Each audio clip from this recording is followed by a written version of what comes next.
votre corps. Alors, ce que je vais vous demander en tout premier, c'est de déposer toutes vos affaires, si possible à terre. Je vais vous connecter à votre corps. Je vais vous demander, vraiment mettez-vous à l'aise, soyez vraiment bien à l'aise. Prenez un temps pour bien déposer tout. Mettez-vous confortablement, s'il vous plaît, sur votre chaise.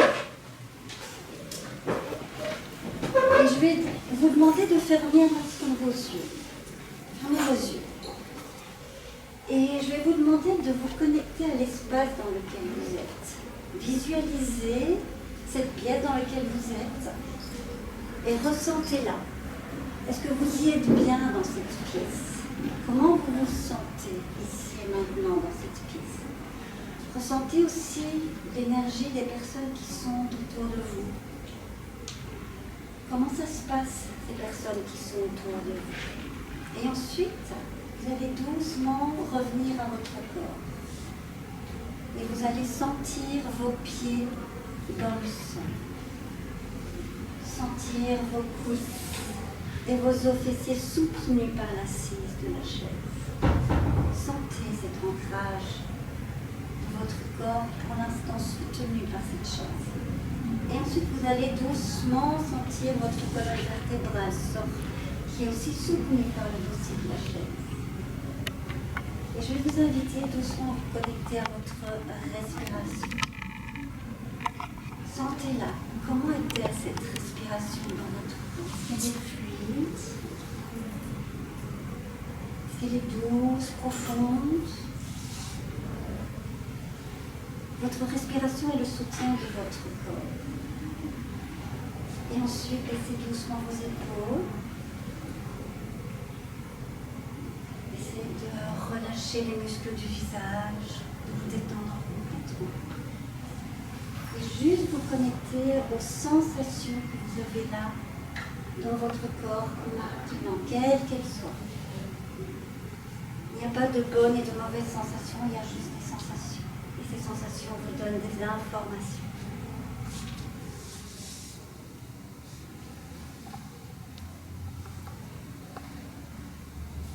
Voilà, je vais maintenant vous inviter à ouvrir les yeux. Et déjà, première chose, j'espère que vous vous sentez bien ici et maintenant. Très important d'être présent. Et en fait, quand je vais commencer à vous parler du corps, il faut savoir que c'est votre meilleur soutien. Votre corps, c'est vraiment c'est votre véhicule terrestre, c'est lui qui va vous maintenir en vie. C'est lui qui vous permet d'aller à vos objectifs.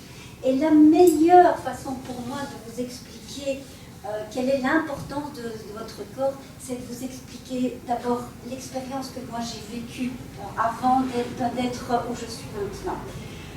J'étais, il y a quelques années, mère au foyer. J'étais très occupée par ma vie de famille, par mes enfants, et je ne travaillais pas. Il faut savoir que je ne m'occupais que de ma famille et du bon fonctionnement de la maison. Et au départ, tout se passe bien, c'est ok pour moi de faire cela, donc je suis vraiment bien dans mon corps, il n'y a pas de souci. Au fur et à mesure du temps qui passe, mes enfants grandissent et je sens quelque chose en moi qui me dit, Magali, il faut faire quelque chose de ta vie. Il y a vraiment quelque chose qui commençait à bouger en moi. Mais je n'ai pas voulu écouter ça et j'ai continué malgré tout à faire ma petite vie route de routine. Il faut savoir qu'à un certain moment dans ma vie, j'ai eu un premier cancer. Un premier cancer qui a été pris à temps et donc ça n'a pas tellement encore réveillé dans le sens où j'étais encore fortement dissociée de mon corps. Et au fur et à mesure du temps, vers 40 ans, je parle avec mon mari, je lui dis, tu sais, les enfants deviennent adolescents, ils grandissent, je commence à me sentir un peu seule à la maison, j'aimerais vraiment commencer à faire quelque chose de mon existence. Et la réponse que je reçois, à l'époque, m'a un petit peu étonnée et m'a fait un peu de mal. Il m'a dit, mais Magali, de quoi as-tu besoin? Tu as une grande maison, tu n'en as pas besoin de travailler, tu n'as vraiment pas besoin de faire quoi que ce soit, je suis là pour tout faire, et tu n'es pas capable, tu n'as jamais travaillé, donc tu ne sais pas travailler, tu n'es pas capable de le faire. tu n'as aucune idée de ce que l'on engendre, et puis tu dépends financièrement de moi, donc je suis là et tu n'as qu'à faire ce que tu sais si bien faire. Et donc, au départ, eh ben, j'ai accepté. J'ai dit, ok, ben, je ne sais pas le faire, c'est ok. Et j'ai continué à avancer, mais j'avais de plus en plus mal. Et qu'est-ce que j'ai développé? Un deuxième concept. Oui, mon corps commençait à se dire, ok, Magali, tu t'écoutes pas. Je ne m'écoutais absolument pas. J'avais réellement besoin de créer quelque chose, mais mon corps, lui, me disait, il y avait une partie de moi qui disait, j'aimerais bien y aller, mais l'autre partie, non, n'oublie pas, tu dépends de ton mari. J'ai peur de quitter mon mari. Qu'est-ce qui se passe si je pars? Des choses ont avancé. Il y a eu cette période du Covid qui, étrangement, m'a permis de me reconnecter à quelque chose d'un peu plus important, où j'ai vraiment commencé à me rendre compte qu'il y avait des choses plus importantes que cet aspect extérieur de vie familiale. Et il faut savoir que j'ai eu encore des blocages, j'avais vraiment beaucoup de douleurs chroniques. Il n'était plus dans la possibilité de dormir, donc j'avais des gros soucis de sommeil. Tout mon corps était en souffrance. Et il faut savoir qu'il y a un moment, juste après le Covid, où les choses se sont reprises en main, il s'est passé encore quelque chose d'assez grand. C'est que mon mari, après une énième dispute, un jour arrive près de moi. Et il me dit, Magali, veux-tu qu'on se sépare? Et là, c'était le cri du cœur. J'ai dit oui.